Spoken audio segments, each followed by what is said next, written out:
your host, RenTen ASMR. In today's video, I'm going to be doing a Week 11 Fantasy Football Recap video. No waiver wire this week, just because I have 18% on my laptop, and it is dying very quickly, so I don't think I will have the time to record it. Plus, I don't know if anyone is supposed to be using this room, so I'm going to be keeping this short and sweet. So in this week's matchup, I faced off against the 4th place team in my league. I'm currently sitting at first place at a record of 8-2, while my opponent was sitting at 6-4. I ended up winning this matchup yesterday. None of us have Monday night players, with the final score of 125.5 to 123.1, so very close matchup. I barely escaped with victory, which is pretty impressive considering the amount of injury my team faced this week. So starting off, I had Justin Herbert for my starting quarterback.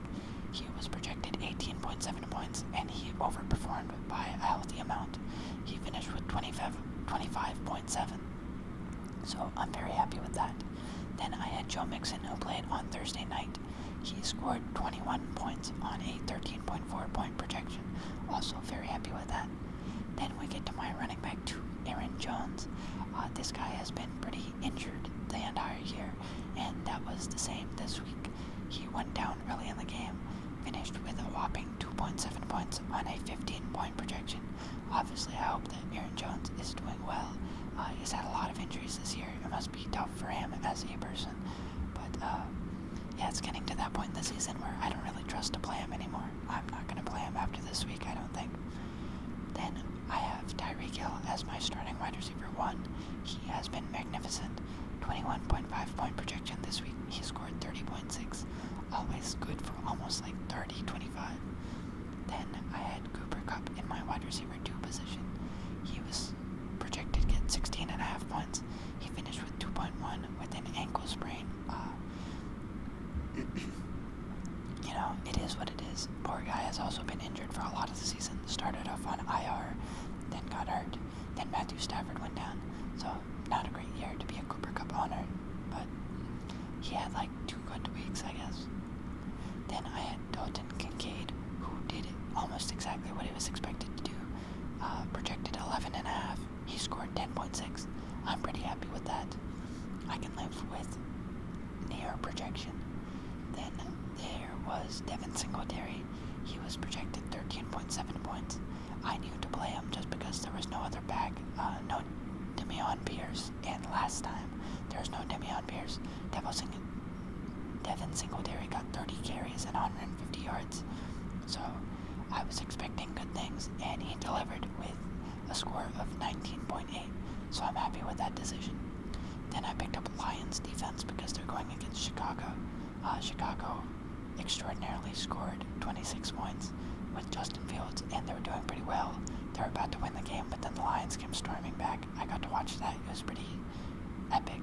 But yeah, 6 points, I'll take it. It's close to their projected 7. It's not too bad. And then Dustin Hopkins, my kicker for Cleveland.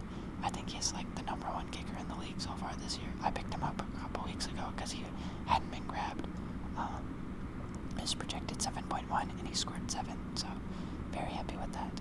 So overall this week I was projected to score 124.6. I scored 125.5. They were right within a point. That is probably the most accurate estimate I've ever seen for my team this year, at least. Taking a look at my bench, I had Deontay Johnson, who scored 3.6 on an 11.7 projection, so glad I didn't play him. I also had James Conner, who scored 8.3 on a 13.4 point projection. Would have been better than Aaron Jones, but also pretty glad I didn't play him.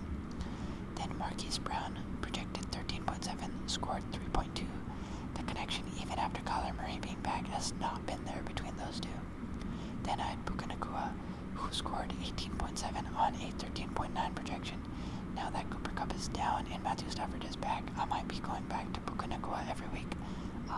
He was really good before Kupp came back, and he was good in like 2 games before Stafford went down, so maybe I'm glad I held on to him. Then I had Javonte Williams, who scored 7.3 on a projection of 13.6. also yet again would have been better than Aaron Jones, but I wouldn't have played him. And last second I did swap Javonte Williams and Devin Singletary, so I'm very happy that I did that. And then I had Tank Dell. I picked him up last week because for some reason no one had him, which was baffling to me. I know I recommended him earlier in the year and someone had him at that point, but I guess they dropped him and I got it last week and I picked him up. I very much considered starting him over Cooper Kupp, but I thought, Matthew Stafford is back. Why not go with all reliable?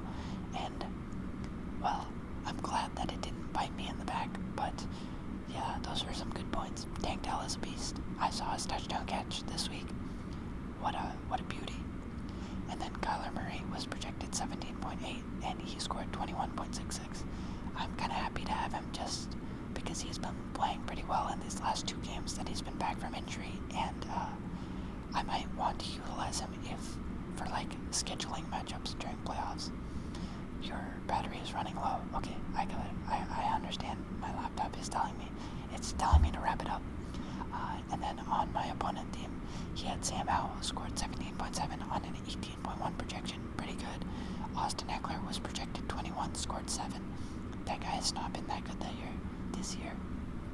And Gus Edwards projected 11.3, but scored 21. It was pretty funny. After Thursday night, we were dead even because Joe Mixon scored exactly 21 and Gus Edwards scored exactly 21. It was one of the funniest things I've seen. And then after that, I'm on Ross St. Brown, 19.2 point projection, scored 21.7, so he did his thing. He's a beast. Nico Collins, 14 point projection, scored 13.5. Pretty much did what he needed to.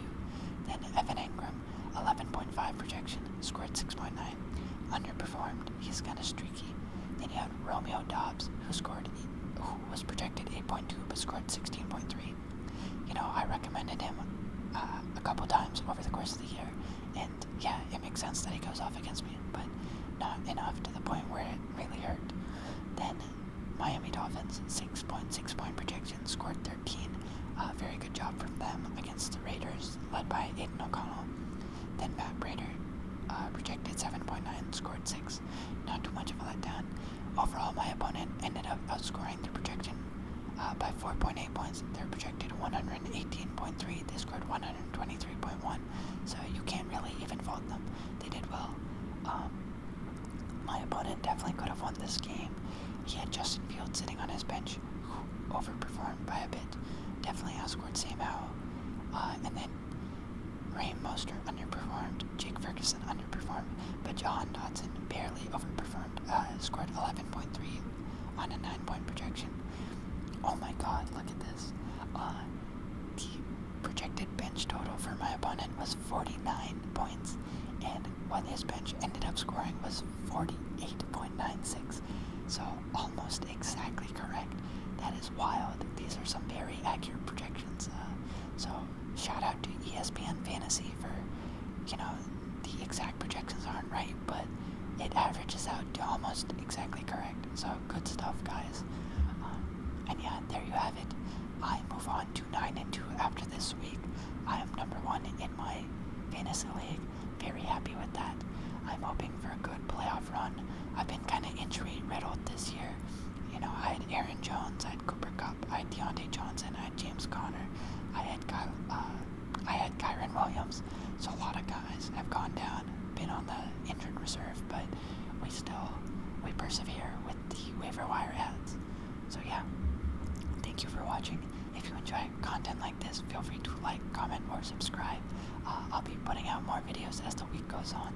So yeah, thanks for watching, and I will see you next time.